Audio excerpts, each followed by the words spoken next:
On va démarrer si vous voulez. Donc, je vous Allez-y. remercie à tous d'être ici. Je remercie Zora Amara d'assurer cet avant-dernier atelier, parce qu'on en a un finalement qui aura encore lieu jeudi.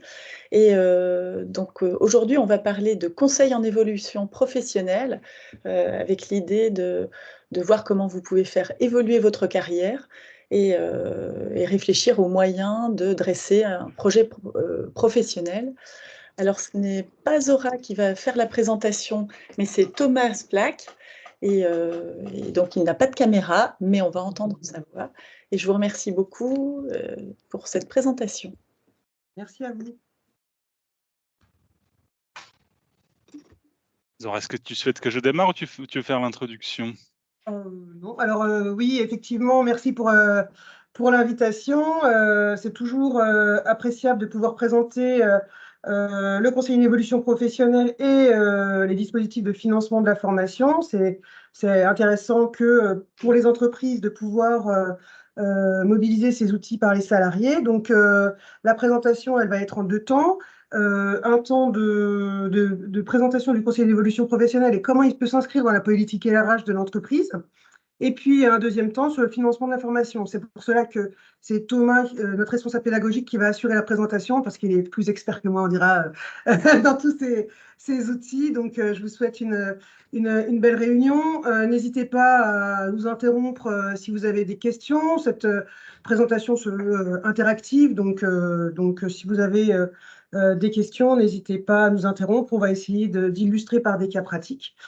Et puis voilà, Thomas, si tu peux diffuser toi la présentation, ce sera plus. Oui, parfait. Je t'ai simple. demandé le contrôle. Si tu Ah. demandais, est-ce que tu reçois une notification? Autorisé, voilà. Parfait, merci, on y Très va. bien. Belle réunion. Merci. Et on enregistre, je démarre l'enregistrement, c'est ça? Non, l'enregistrement, Nicolas l'a lancé déjà. Ah ok, pardon. Donc merci aussi. Alors, est-ce que on va faire différemment? Excusez-moi, je vais refaire le partage.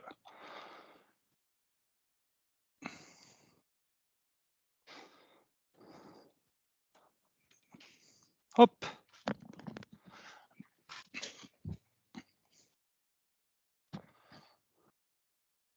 Voilà. Est-ce que vous voyez toujours les diapos? Oui, c'est parfait. Parfait. Donc, voilà. Avant de commencer, c'est quoi le conseil en évolution professionnelle? Le conseil en évolution professionnelle, ce qu'il faut savoir, c'est que c'est un service public gratuit qui a été lancé en 2014 et renouvelé après en 2020 et maintenant aussi en 2024. C'est un service public qui permet à chaque actif, donc salarié, indépendant, mais aussi par exemple un stagiaire rémunéré, quelqu'un qui a un petit job à côté de ses études, toutes les personnes qui sont considérées comme actifs selon la loi.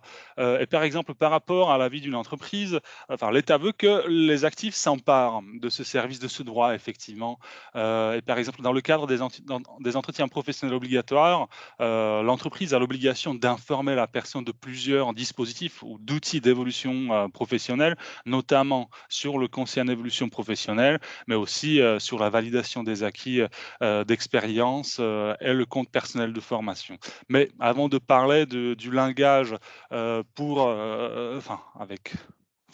utiliser ou qu'on essaie d'utiliser quand on communique aux entreprises, quelques principes de base. Alors, c'est un service public qui est gratuit pour la personne. C'est pris en charge totalement par l'État toute la durée de l'accompagnement. C'est un service qui est accessible à tous. Par exemple, en Grand Est, on a une 60aine de sites avec plus de 110 conseillers.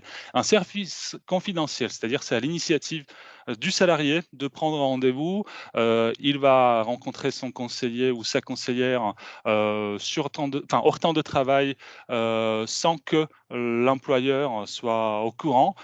Et le service impartial et neutre dans le sens où on aide la personne à faire des choix éclairés sans le pousser dans telle ou telle voie. Donc voilà, c'est un service qui permet à chaque salarié, chaque indépendant de faire un point sur sa carrière, sur ses envies et le cas échéant préparer un projet d'évolution professionnelle.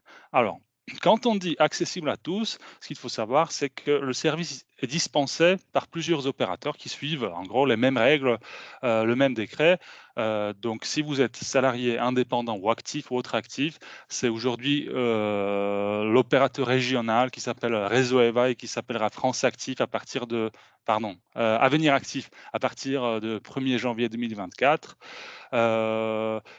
Pour les demandeurs d'emploi, c'est le Pôle emploi. Pour les cadres, c'est soit Agence pour l'emploi des cadres, soit l'opérateur régional. Un cadre peut choisir. Pour les jeunes, notamment en difficulté d'insertion, ça peut être la mission locale, mais pour un jeune actif de moins de 26 ans, bien sûr, on peut l'accompagner aussi. Et pour les personnes qui sont en situation de handicap et qui ont besoin d'un accompagnement plus spécialisé, notamment par rapport au reclassement éventuel, c'est le Cap Emploi qui les accompagne. Alors, comme on a déjà dit, c'est des actifs en emploi qui peuvent bénéficier de ce service et les indépendants, et on leur propose un service personnalisé co-construit et qui essaie de s'intégrer dans l'écosystème du territoire, c'est-à-dire on a des partenariats avec les entreprises, les OPCO, pour par exemple permettre aux gens de découvrir certains secteurs, accéder plus facilement au financement ou à des formations. Comment ça se passe concrètement, pratiquement, l'accompagnement ou quelle est l'offre de service? Ce qu'il faut savoir, c'est que le CEP, c'est pas seulement quand on veut changer, quitter une entreprise, évoluer. On peut accompagner les gens dans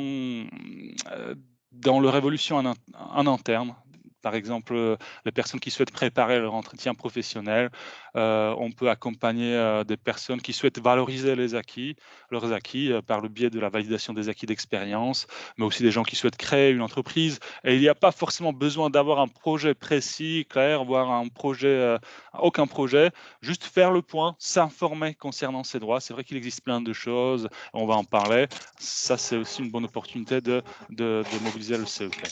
Très pratiquement, comment ça se passe? Voilà, vous avez les durées qui sont moyennes et approximatives parce que c'est effectivement toujours adapté aux besoins de la personne, mais en gros, la personne, pour prendre rendez-vous, appelle soit une plateforme téléphonique, soit renseigne ses coordonnées sur notre site et demande d'être rappelée dans un créneau précis. Et puis, il y a un premier rendez-vous. La personne peut choisir est-ce que cet accompagnement se déroule en distanciel, en présentiel. Ce premier rendez-vous, il est relativement long, entre guillemets, entre 1 heure et 2 heures. Vraiment, l'idée, c'est de faire le point sur la situation, poser, voilà, qu'est-ce que je fais aujourd'hui, qu'est-ce que j'ai plus envie de faire, qu'est-ce que j'ai envie de faire plus, et s'informer, obtenir un premier niveau d'information sur ses droits, sur les dispositifs, sur les opportunités concernant le marché de l'emploi, quels sont les secteurs qui sont porteurs, qu'est-ce que je pourrais faire, vers quoi je pourrais aller à court terme, long terme, moyen terme par rapport à mes droits, par rapport aux opportunités qui existent dans mon environnement. Et après, en fonction de la personne, ça peut s'arrêter là, ou on peut continuer à l'accompagnement. Vous voyez, sur le niveau 2, on est sur 6 heures en moyenne, mais effectivement, c'est vraiment la moyenne, c'est-à-dire ça peut aller très vite pour quelqu'un qui a un projet bien précis ou qui a besoin juste d'un coup de pouce, d'un bout d'info, ou on peut accompagner des personnes qui n'ont pas du tout de projet. Il faut travailler le projet, explorer les pistes, valider des pistes, faire des immersions pour confirmer les pistes, chercher les financements, monter des demandes de financement, et même après la formation, quelqu'un qui cherche à changer d'entreprise, à s'insérer sur le marché de l'emploi, refaire le point sur le CV, travailler la lettre de motivation, l'entretien d'embauche. Voilà, c'est un accompagnement qu'on peut mobiliser plusieurs fois dans sa carrière, en fait, à n'importe quel moment de sa vie professionnelle quand on en a besoin. Alors, comment on travaille avec les actifs? La prise de rendez-vous est possible entre 8 h et 20 h et aussi samedi matin. Et il est possible de prendre rendez-vous en présentiel par téléphone ou par visioconférence au choix de la personne. Voilà, donc ça c'était une introduction brève de ce que c'est que le conseil en évolution professionnelle. Est-ce qu'il y a des questions ou des remarques?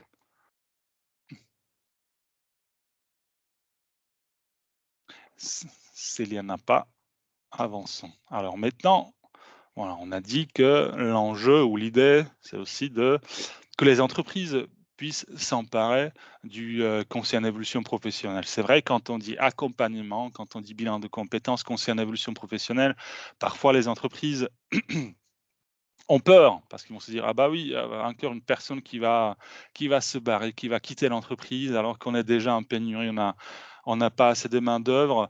Mais l'idée du CEP, c'est de s'inscrire par rapport à l'entreprise dans une logique de gagnant-gagnant. Parce que c'est un outil qui peut être complémentaire à une politique RH. Alors il y a plusieurs raisons à ça ou plusieurs enjeux. Déjà le premier, c'est l'enjeu de dialogue RH. Voilà, un salarié qui, s'interroge sur son avenir, qui a envie de rester dans l'entreprise, mais qui a envie quand même d'évoluer, de changer sans avoir de projet formalisé. Là, le conseiller en évolution professionnelle peut être utile parce que le conseiller peut lui aider à prendre du recul, clarifier les choses, travailler un projet et éventuellement préparer un euh, entretien professionnel où, avec l'employeur, ils peuvent réfléchir sur un projet de formation, un projet d'évolution, éventuellement adapter le poste à ses besoins, etc. C'est un enjeu de compétences. Voilà, quelqu'un, un salarié qui souhaite évoluer, qui souhaite acquérir de nouvelles compétences pour changer de métier, un interne, voilà, là, avec le conseiller en évolution professionnelle, qui va connaître tous les dispositifs qui complémentent qui peuvent complémenter éventuellement le plan de développement de compétences, c'est-à-dire le plan de formation en interne de l'entreprise, par exemple la VAE ou le cofinancement avec le compte personnel de formation.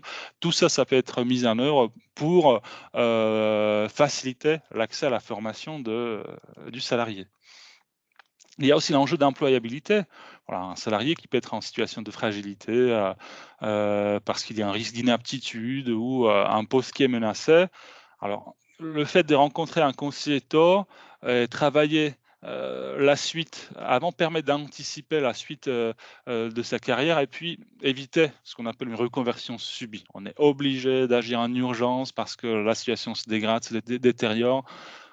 Rencontrer le CEP avant, ça permet d'anticiper, de préparer, soit trouver une formation, soit trouver un autre poste, etc. Ça peut être aussi un enjeu d'engagement. Vous avez certainement entendu parler, bon, des bullshit jobs, un terme qui a été rendu célèbre par David Graeber. Effectivement, on a en deuxième moitié de carrière, souvent les gens se posent des questions. Bah, j'ai passé 20 ans dans ce bureau d'études, 20 ans dans le secrétariat ou dans la comptabilité. Est-ce que c'est vraiment ça que j'ai envie de faire? Est-ce que c'est vraiment ça là-dedans que j'ai envie de continuer? Alors sans rentrer dans une manipulation, mais voilà, le CEP, c'est un endroit où on peut se poser ces questions qui peuvent être légitimes, éventuellement redonner du sens à son travail ou bien quitter un poste tout simplement où ça n'a plus de sens pour moi et ni pour l'entreprise que je reste.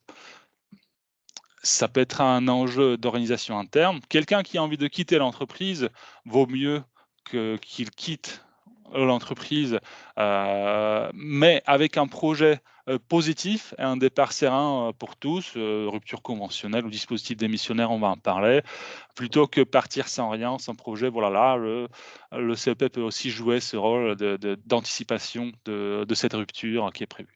Et puis, enjeu aussi qualité à vie au travail.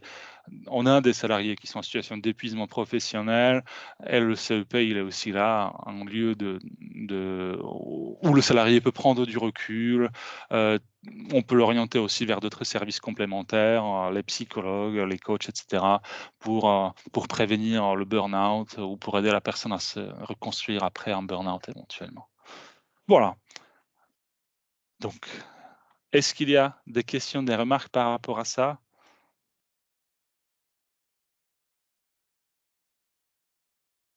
S'il n'y en a pas, on va continuer avec quelques exemples des parcours d'accompagnement et des dispositifs qui existent. Alors, c'est vrai que c'est un monde complexe, l'écosystème ou le paysage des dispositifs est assez riche et parfois on s'y perd. Alors, on va toujours essayer d'illustrer ça par des cas qui sont vrais, des choses qui sont vraiment arrivées, mais où on a modifié effectivement les prénoms et les photos.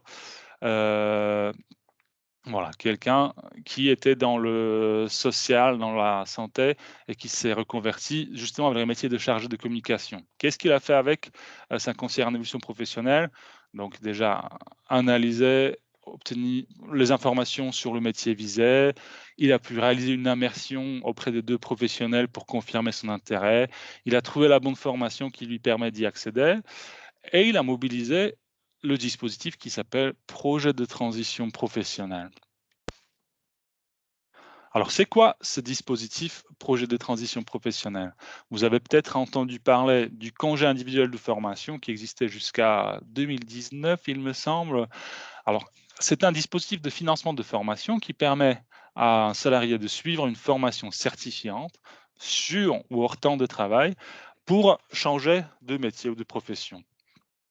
Ce qui est intéressant dans ce dispositif, c'est que il permet de prendre en charge les coûts pédagogiques de la formation, mais aussi la rémunération et les frais annexes.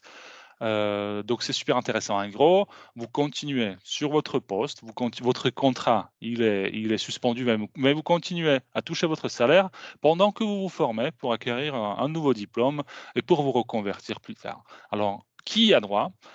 C'est tous les salariés du secteur privé, quelle que soit la nature de leur contrat, donc CDI, CDD ou intérim, mais il y a des conditions, notamment au niveau de l'ancienneté minimale. Donc, c'est 24 mois d'activité salariée si vous êtes en CDI. Donc, ce n'est pas directement après les études qu'on peut le faire. Il faut avoir travaillé 24 mois au cours de sa carrière et il faut avoir 12 mois d'ancienneté dans son entreprise actuelle. Pour les personnes qui sont en CDD, il faut, pareil, avoir 24 mois d'activité dans sa vie, peu importe que ce soit continu ou discontinu.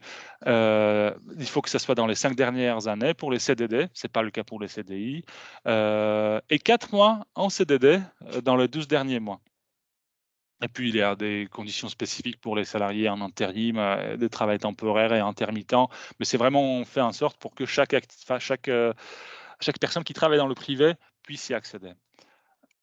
Mais on peut financer des formations qui sont certifiantes, qui sont inscrites à ce qu'on appelle répertoire national des certifications professionnelles. C'est une liste de certifications professionnelles qui sont reconnues par l'État et qui sont du coup finançables par le CPF ou par ce dispositif-là. Mais on peut financer aussi des blocs de compétences. Vous savez, aujourd'hui, la plupart des formations sont découpées en petits morceaux, ce qui permet de les financer progressivement, financer ou faire valider d'abord un petit bloc de compétences par la VAE, après un autre bloc par le CPF, un autre bloc par le PTP, un autre par l'autofinancement, et ainsi, au cours de sa vie, construire progressivement sa certification. C'est ça l'idée, au moins, du moins. Après, il y a des critères d'éligibilité. C'est pas forcément tous les projets de transition professionnelle qui sont financés. Comment ça marche? En gros, déjà, il faut demander l'autorisation d'absence à son employeur. Il faut respecter des délais qui sont assez longs.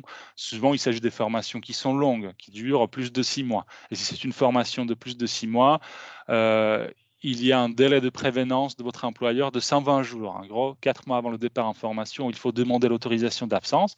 Mais ce qui est intéressant, c'est que l'employeur, il ne peut pas refuser. C'est votre droit, mais il peut juste reporter votre départ en formation. Mais il y a des cas spécifiques où l'employeur doit justifier pourquoi il demande le report. Et puis, il y a un gros dossier, un dossier assez lourd à monter et envoyer à Transition Pro que les gens font en règle générale avec leur conseiller en évolution professionnelle. Dans ce dossier, il faut expliquer pourquoi j'ai choisi ce projet, pourquoi cette formation, quelles sont les démarches que j'ai déjà entreprises, est-ce que je connais bien déjà le métier, est-ce que je connais bien les perspectives d'emploi à la fin de ma formation. En gros, bien défendre son projet pour obtenir un financement. Et il y a des critères d'évaluation. Et aujourd'hui, on a à peu près 60-70% de dossiers qui sont acceptés. Est-ce qu'il y a des questions par rapport à ce dispositif? S'il n'y en a pas, on va alors avancer sur ce que vous connaissez peut-être déjà très très bien, c'est le compte personnel de formation. Donc on a un exemple de surveillant, de Robert, qui adore faire les sites internet dans son temps libre et il souhaite se professionnaliser dans ce domaine. Alors, qu'est-ce qu'il a fait avec sa conseillère en évolution professionnelle?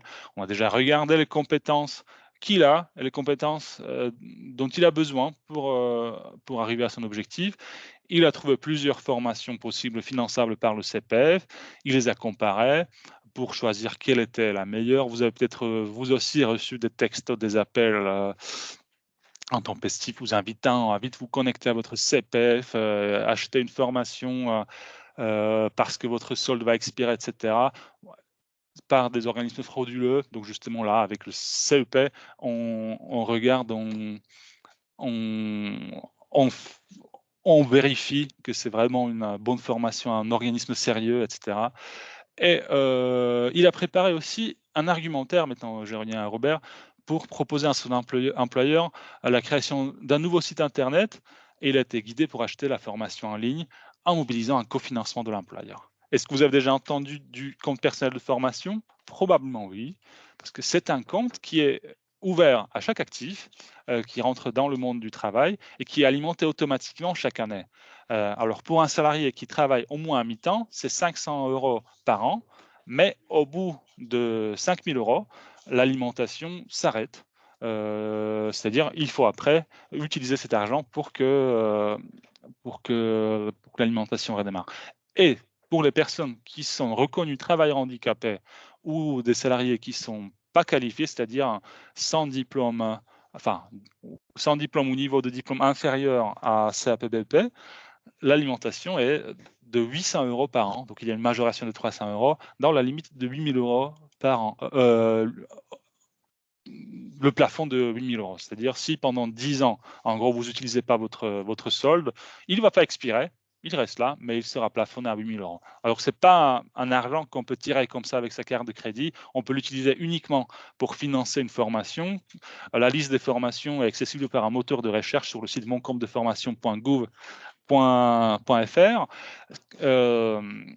On peut y consulter son solde, déclarer sa situation, rechercher des offres de formation et acheter une formation. Alors, qu'est-ce qui est éligible? Ce n'est pas seulement des formations certifiantes qui sont inscrites au RNCP ou au répertoire spécifique, comme on a dit tout à l'heure. On peut aussi financer un accompagnement à la validation des acquis d'expérience, des bilans de compétences, des certificats CLEA, et aussi, si vous avez envie de créer votre entreprise et vous avez besoin d'un conseil juridique, administratif, financier ou études du marché, voilà, ça c'est aussi des accompagnements qu'on peut financer avec le compte personnel de formation, et même des formations au code de la route et au permis de conduire. Donc, c'est super intéressant. Et ce qui est intéressant aussi, c'est qu'on peut utiliser le CPF avec son entreprise. C'est-à-dire, comme on a vu dans le cas de Robert, s'il y a un projet qui présente un intérêt pour votre boîte, et si vous trouvez une formation qui coûte plus cher que votre solde sur votre CPF, il est possible de mobiliser le cofinancement de votre employeur dans la logique vraiment de co-construction de ces projets avec l'entreprise. Par contre, contrairement au dispositif précédent, c'est-à-dire projet de transition professionnelle, le CPF finance uniquement les coûts pédagogiques. C'est vraiment que le coût de la formation.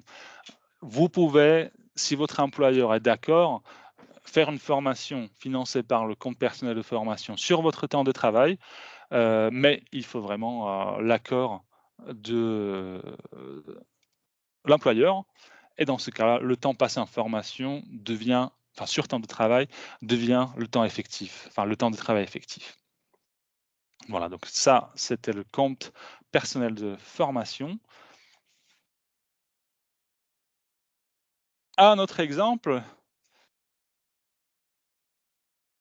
donc on a un dispositif qui s'appelle démission reconversion. Vous le savez peut-être que quand on démissionne de son emploi, c'est considéré comme une perte volontaire de l'emploi, et on n'a pas le droit à ces allocations au chômage, sauf quelques motifs légitimes. Mais depuis novembre 2019, les salariés du secteur privé qui sont en CDI et qui ont au moins 5 ans d'ancienneté salariée dans une ou plusieurs entreprises, peu importe, il faut juste qu'il n'y ait pas d'interruption, il faut qu'il y ait 1300 jours travaillés au cours des 5 dernières années. Ces salariés peuvent démissionner à condition d'avoir un projet de reconversion avec une formation ou un projet de création et reprise d'entreprise. Donc, il y a plusieurs étapes à respecter. Donc, on ne peut pas démissionner juste comme ça parce qu'on a trouvé une formation. Il faut déjà d'abord vérifier qu'on a les 5 ans d'expérience salariée en continu. Et avant la démission, rencontrer un conseiller en évolution professionnelle pour sécuriser le projet, préparer le dossier de formation ou de création d'entreprise. Et ce dossier, par la suite, il est déposé auprès de Transition Pro. qui évalue le projet et qui va remettre à la personne ce qu'on appelle une attestation de caractère réel et sérieux du projet. Et avec cette attestation du caractère réel et sérieux du projet, la personne peut démissionner parce que cette attestation est valable pendant 6 mois. Avec cette attestation, on peut s'inscrire au Pôle emploi qui paye les allocations chômage à la personne. Alors, attention, parce que le dispositif d'émission-reconversion, ce n'est pas un dispositif de financement de formation. C'est un dispositif qui permet de toucher l'allocation chômage, les allocations chômage après une démission. Donc, il n'y a pas une enveloppe budgétaire chez Pôle emploi qui permet à la personne de financer telle et telle formation. Le financement de la formation, il doit être vu avant. Donc, souvent, les gens utilisent leur compte personnel de formation ou autofinancent une formation ou utilisent les aides à la formation de Pôle emploi, aides individuelles à la formation ou les aides à la création d'entreprises. Mais le fait d'avoir trouvé une formation qui coûte 20 000 €, c'est pas dit que le Pôle emploi finance ça. Il faut vérifier avant, il faut trouver un financement individuel ou avec le CPF.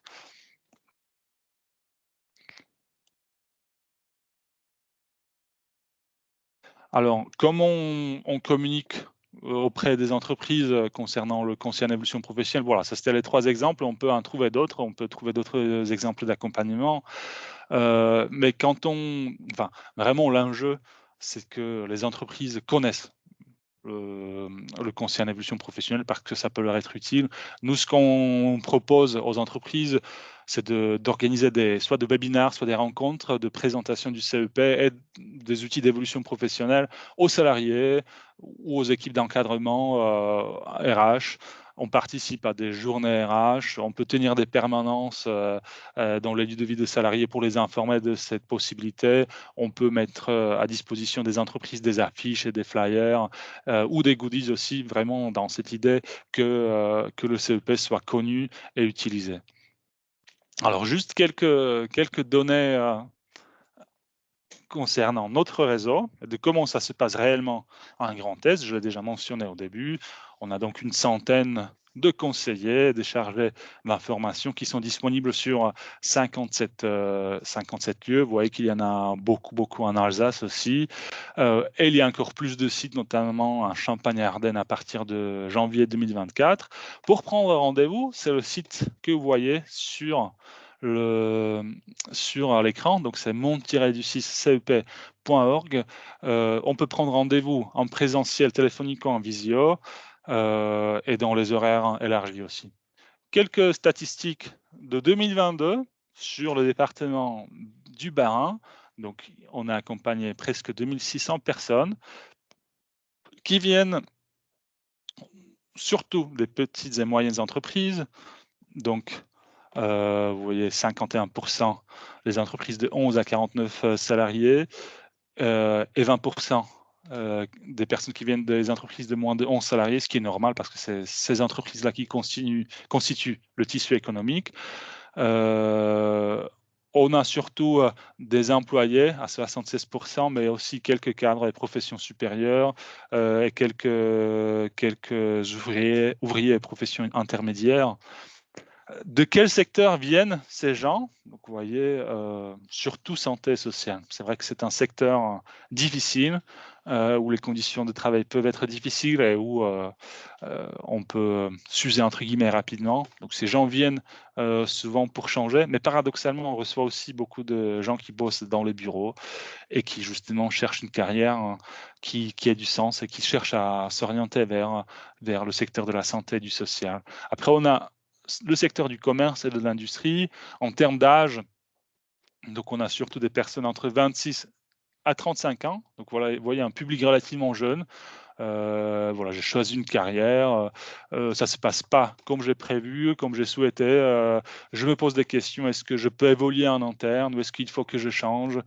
Mais on a aussi 30% de personnes entre 36 et 45 ans, 16% entre 46 et 55 ans, et très peu de gens de moins de 25 ans ou qui préparent leur retraite à 55 ans. C'est vrai que on a moins envie de se repositionner par rapport à sa carrière quand on attend la retraite, quoique voilà, la retraite s'éloigne un peu. Donc j'imagine qu'à l'avenir, on aura de plus en plus de ce type de personnes. Voilà, donc encore une fois, le numéro qu'on peut appeler pour prendre rendez-vous, c'est 09 72 01 02 03, qui est disponible du lundi au vendredi de 8h jusqu'à 19h30 et samedi matin, et le site mon-du-6 cep.org et le contact. Vous aurez accès au diapo. Zora, qui nous a accueillis au début, qui est directrice de projet CEP et qui est chargée des partenariats. Alors, il nous reste du temps pour les questions, donc n'hésitez pas.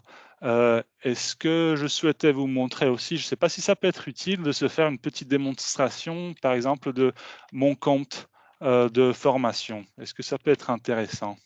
Comme ça, vous voyez en direct à quoi ça ressemble et comment on l'utilise. Mais d'abord, n'hésitez pas si vous avez des questions. En tout cas, merci beaucoup Thomas. Oui, je pense que la démonstration peut être utile. Merci beaucoup. Alors, parfait. On essaye ça. Donc, je vais essayer de partager mon écran. Est-ce que vous le voyez? Donc, comment j'ai fait? J'ai tapé dans Google mon compte de formation. Est-ce que vous voyez mon écran? Oui, c'est tout bon. Oui, c'est bon, Thomas. Je clique sur ce lien et après, voilà, je vois la page d'accueil. Donc voilà, ça m'informe sur comment je m'inscris, comment je me connecte, comment je crée mon compte. Ça me permet de m'informer comment je déclare ma situation éventuellement, etc. Mais voilà, si je ne suis pas connecté, je ne vois pas grand-chose. Je clique sur droit, je ne vois rien. Mais voilà, il y a un grand bouton qui me dit création de compte. Mais moi, j'ai déjà un compte, donc je me connecte. Il y a plusieurs moyens. Soit je me connecte avec mon numéro de sécurité sociale et mon mot de passe. Donc c'est comme ça d'ailleurs que je crée le compte. Ils vont me demander mon numéro de sécurité sociale et par la suite, je renseigne une adresse mail et un compte. Mais je vais me connecter en espérant que ça marche, avec ce qu'on appelle France Connect, qui est un service de l'État qui permet de se connecter soit avec le service de l'identité numérique de la Poste, que j'ai déjà créé auparavant, soit avec les sites des impôts, de la sécurité sociale, etc. Donc voilà, moi, je me suis déjà créé mon identifiant identité numérique, donc je renseigne juste mon numéro de téléphone. C'est quelque chose qu'on crée en allant à la poste ou en utilisant l'appli de l'identité numérique sur son téléphone. Alors, je viens de recevoir une notification sur mon téléphone qui me dit, voilà, quelqu'un essaie de se connecter sur votre CPF. Est-ce que c'est bien vous? Je confirme, c'est moi. Je renseigne mon code confidentiel 1, 2, 3, 4. Non, c'est pas ça. Je clique sur continuer sur le service et je suis bien continuer. Donc, je clique continuer sur mon compte de formation.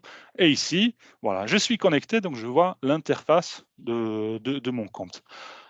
Donc, il m'explique comment ça marche. Je vois tout de suite mes droits. J'ai 4 280 € que je peux utiliser pour me former. Aussi, il y a un lien qui me permet de me faire accompagner. Donc, si je clique dessus, vous voyez, ça va m'orienter vers le site de compte personnel de formation. Je renseigne ma situation, je suis salarié du contrat privé.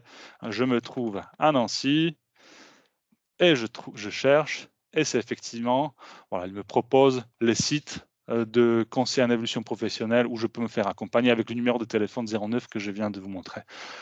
Je peux chercher des formations, etc. Donc, on y va. On va se montrer comment je consulte mes droits.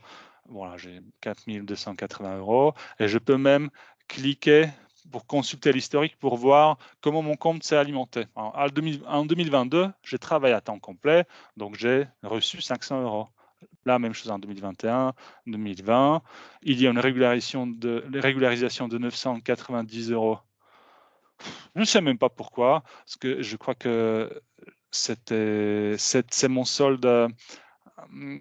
C'est pas très important, mais c'est le DIF, droit individuel de formation, un dispositif qui existait avant où j'ai renseigné mes heures que j'ai acquises, ils m'ont régularisé. Voilà, je peux voir ça. Ce qui peut être intéressant, c'est de rechercher. Alors, comme on est dans le domaine de la com est-ce que vous avez envie de trouver une formation du domaine pour voir si elle peut être financée par le CPF? Bon, moi, je ne connais pas, donc je tape juste le mot-clé communication. Et voilà, il me propose plusieurs mots-clés. Voilà, je choisis communication digitale parce que ça m'intéresse. Je clique dessus, je cherche. Je préfère une formation en présentiel parce que c'est quand même sympa d'avoir des copains de classe. Je vais chercher à Strasbourg. Pardon, Strasbourg, c'est 67. Voilà, dans un rayon de 5 km. Et je regarde les résultats. Et donc voilà, je peux voir plusieurs organismes, certains vous connaissez déjà, je peux voir la durée, voilà, il y a des petites formations, des formations longues de 800 heures, on a le coût, vous voyez, ça peut aller de 2 000 €, 1 400 € jusqu'à 16 000 €. European Communication School Strasbourg, fantastique, master de 2 ans. Bon après, voilà, il faut trouver du temps pour le faire. Donc je peux cliquer dessus, regarder, explorer, regarder les objectifs, la description de la formation, les résultats attendus, quand est-ce que les sessions démarrent, quel est le coût, et je peux directement cliquer sur modalité d'inscription et contacter l'école et m'inscrire directement. Voilà comment ça marche, voir les disponibilités, tout est bien expliqué. Maintenant, vous avez peut-être remarqué un bouton intéressant ici, des financeurs soutiennent votre formation. C'est-à-dire, il paraîtrait qu'il y a quand même des cofinancements possibles. Donc, je clique voir plus pour découvrir ce que c'est et je vois que il y a, afin d'acquérir de nouvelles compétences, d'évoluer sur votre poste, un complément de vos droits CP, vous pouvez bénéficier des financements complémentaires de la part des financeurs. Alors effectivement, voilà, là, il parle des cofinancements de manière générique, mais effectivement, je ne vois rien qui soit en lien direct avec ma formation. C'est juste pour information. Vous savez que certaines formations peuvent être cofinancées, mais en fait, si c'est le cas pour une formation concrète, c'est directement proposé quand vous choisissez une formation. Bon, imaginons que je veux faire. Thomas, Merci, Laure. Oui. effectivement, par rapport au métier de la presse et de la communication, il y a quand même OPCO Atlas et l'AFDAS qui sont les OPCO du secteur qui faisaient partie de cette liste. Hein. Donc, les entreprises, qu'elles n'hésitent pas à se rapprocher de leur OPCO. Merci Zora. Effectivement, je ne suis pas allé plus loin en cliquant sur les liens. Merci.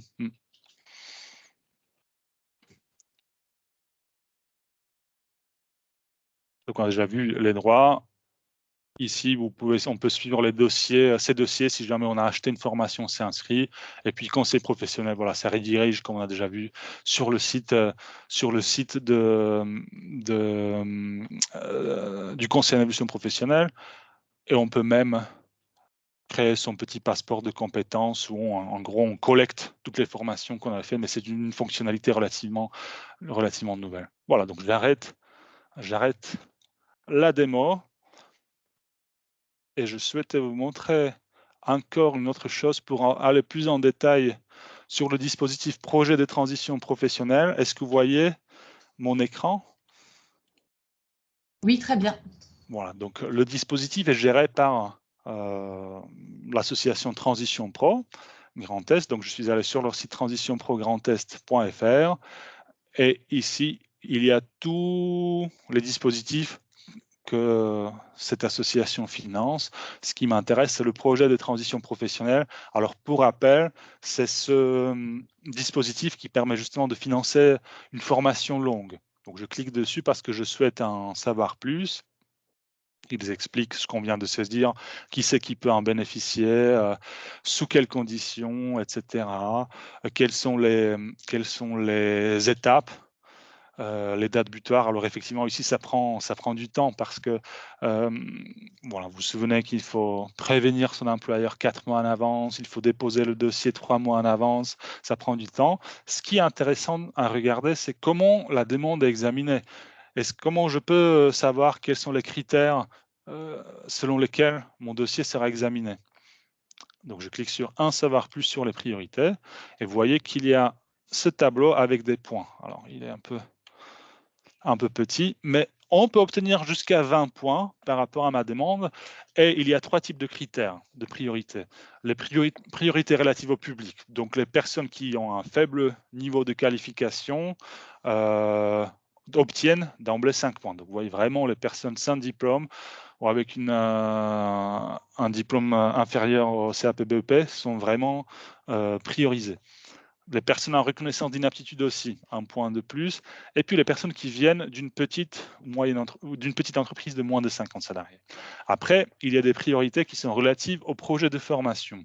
Donc forcément, ils vont privilégier une formation courte qui ne dépasse pas 1200 heures. Alors 1200 heures en continu, ça correspond à peu près à 10 mois de formation, mais on peut faire un discontinu jusqu'à 3 ans. 5e critère, c'est une formation certifiante. Et ici, justement, on parle des blocs de compétences. Donc, vous souhaitez obtenir, je dis n'importe quoi, un master en communication digitale, mais vous avez auparavant déjà obtenu un bloc de compétences qui est relatif à cette grande certification. Donc, vous demandez pas la formation complète, mais juste le reste. Enfin, vous avez déjà un bloc de compétences, vous obtenez 1 point par rapport à ce critère-là. 6e critère, c'est l'ingénierie de formation. Donc ici, priorité au projet proposant une ingénierie de formation de parcours valorisé en région. Ici, c'est un critère régional et un grand test Transition Pro a décidé que ce serait un critère de la durée de formation. Donc si l'organisme de formation diminue la durée de formation de 10% par rapport à la durée moyenne dans la région, vous obtenez 1 point. Donc souvent, c'est un levier de négociation entre le candidat et l'OF. Écoutez, est-ce que vous pourriez faire sauter les matières générales parce que ce n'est pas très utile. Ou souvent dans les formations, on voit des techniques de recherche d'emploi, des choses comme ça.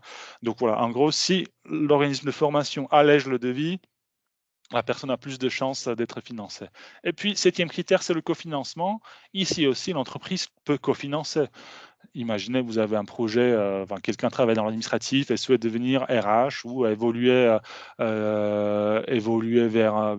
sur un autre poste. On peut mobiliser ce dispositif en interne, mais dans ce cas-là, un cofinancement de l'entreprise va être demandé et ça rajoute 2 points. Et puis, priorité relative à l'emploi occupé ou visé. Donc, il y a une liste des secteurs qui recrutent. On peut regarder si on retrouve la com dedans. 3 points. Les secteurs en déclin, 3 points. Et puis, les personnes en contrat précaire, CDD, intérim, intermittent, 1 point. Donc, on peut regarder critère numéro 8, la liste des métiers en tension. Donc, chaque OPCO, chaque branche a défini ses métiers en tension, en gros. Communication média, multimédia. Concepteur, designer, UI, qui est un métier en tension dans le domaine de la com. Donc, si jamais une personne est intéressée par ce métier, elle reçoit 3 points, si je me souviens bien, 3 points relatifs au critère numéro 8, ce qui est pas mal. Voilà. Est-ce qu'il y a des remarques, des questions? Oui, moi j'ai une question. Si on veut se lancer dans un projet de transition professionnelle, combien de temps à l'avance faut-il s'y prendre avant de pouvoir concrétiser la formation? Parce que là, vous l'avez mentionné, est-ce que c'est 4 mois ou est-ce que, parce que ça a l'air d'être un petit peu long, comment vous évaluez le temps qu'il faut d'anticipation par rapport à la formation? Merci pour la question qui est très bonne. Effectivement, il y a 2 délais à respecter. Le premier délai est le plus long, c'est le délai de prévenance à l'employeur.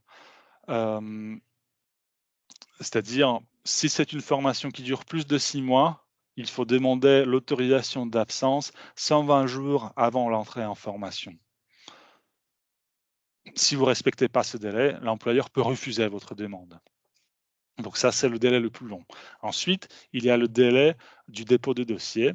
Et là, sur le site de Transition Pro, ils publient leur calendrier. Alors, on ne l'a pas encore pour 2023, mais pour 2024, pardon, dans ce calendrier, ils donnent en fonction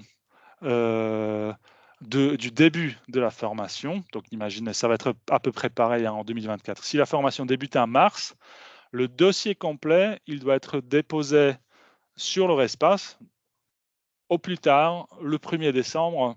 Enfin, c'était encore des ans en avance. On va revenir, on va faire comme ça, voilà.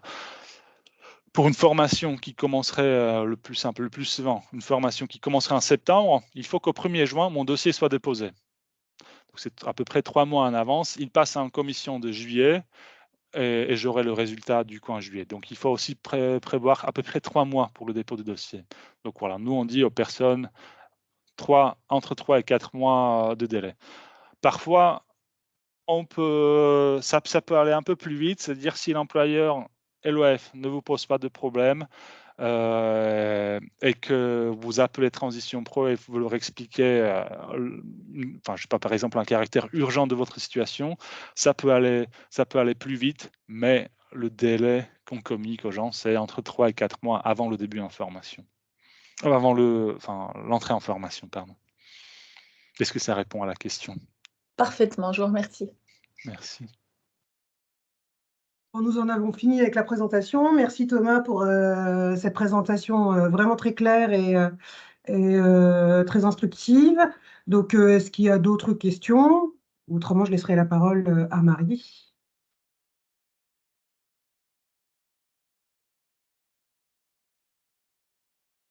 On ne vous entend pas, Marie. Excusez-moi. Est-ce qu'il y a encore une ou deux questions? S'il n'y en a pas, c'est que vous avez été pardon, exhaustif et clair. Alors, je vous remercie beaucoup. Merci Thomas, c'était très complet et plein d'enseignements. Merci beaucoup Zora d'avoir mis en place cet atelier. Je pense que vous pourrez transmettre votre présentation aux différents participants. Bon, ça, c'est super. Sachez que cette visio est enregistrée, donc vous pourrez la retrouver sur la chaîne YouTube de l'UCC Grand Est.